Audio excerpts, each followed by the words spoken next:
Let's look at how we book a space, and let's look at this from a user's perspective. On the left here, I can select the date.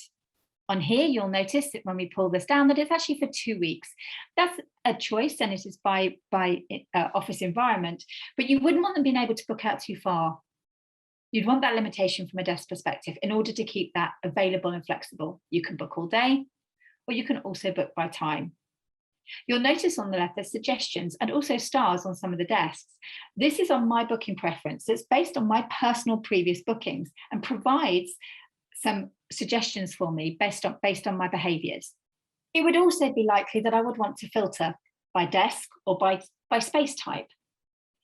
Certain space relevant for my job title is probably more likely, and therefore it will be restricted to where I can and can't book, which would be the case, for example, if I was under a team or neighbourhood.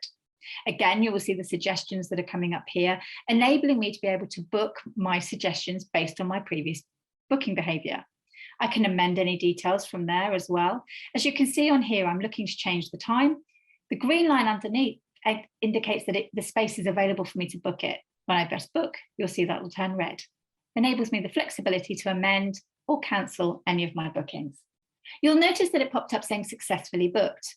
That triggers 2 things. 1, an email to me that gives me the information of the seat that I have booked. From that email, I can edit or I can cancel the booking. You can also go into the My Bookings tab on the application, and you can actually have a look at all the different bookings that you have made and cancel and edit or rebook from there. So I've booked my seat and I'm on my way. If I know I'm going to arrive on time, on the time that I've booked it, I just simply turn up. By sitting at the seat, the sensor triggers that I'm there and I'm automatically checked in. I don't need to do anything at all to say that I'm at that desk. It is done for me. But what if my plans change, or what if my travel is an inconvenient journey and I'm running late? I get an email sent to me beforehand. So if I'd booked an all day, the afternoon of the day before, I would have a reminder of my booking. If it's on the day, I would get a timely reminder beforehand to let me know that my booking is there. If I know I'm going to be late, I can go to that email and I can confirm my booking. What that means is it will hold my seat. So although I may be running late, it'll hold my booking for me. However, if I'm just turning up, I just turn up on time and my seat is there. No action is required. But we're busy and schedules change, and sometimes last minute. What if I did get the reminder, but I forgot to cancel and I didn't respond to any of the reminders and I didn't actually get to arrive on time?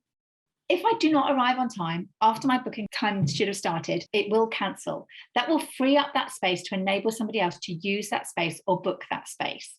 However, it may have just been that I missed it and I am running considerably late. I will get a cancellation notification. It's telling me that I've missed my booking and I didn't arrive. I can easily go back in and rebook. If I rebook, if the seat is still available, I can rebook the same space. Alternatively, again, it will show me which of my preferences are available.